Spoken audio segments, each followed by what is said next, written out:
हमारी दृष्टि से जो नव संवत्सर का पर्व आता है उसी से सृष्टि की शुरुआत हुई। ये जो अंग्रेजों का कैलेंडर है ये तो अक्टूबर 1582 में आया और उसको आधे से ज़्यादा अंग्रेज देश तो आज भी नहीं मानते हैं। हम व्यर्थ में ही लेकर के बैठ गए। हमारा जो नव संवत्सर है वो तो बड़े गंभीर भाव के साथ आया। चैत्र मास से ससृजे प्रथमे हवि। हमारे शास्त्र कहते हैं कि जो चैत्र मास की प्रथम तिथि थी उस समय में भगवान ब्रह्मा ने पूरी सृष्टि का निर्माण किया था।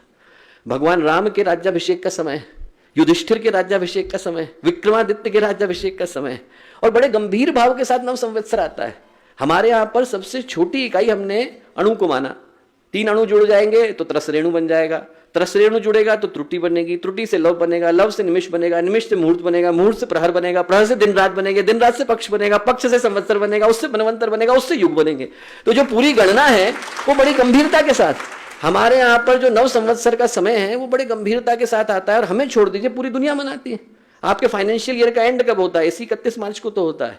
नव संवत्सर आता है, नव संवत्सर के साथ बैंकिंग शुरू होती है, बच्चों के एडमिशन शुरू होते हैं, एजुकेशन से लेकर बैंकिंग। और बैंकिंग को आप नहीं मानिए तो प्रकृति हरियाली भी तो इसी समय में देती है। बर्फ पिघलना शुरू होती है, नदियों में पानी आना शुरू होता है, नई खेती का समय आता है। ये समय ऐसा है जिसमें बैंक से लेकर एजुकेशन, एजुकेशन से लेकर हर व्यक्ति अपने जीवन में नए उत्साह को धारण करता है। तो हमें भी गायत्री परिवार को नया करने की आवश्यकता है।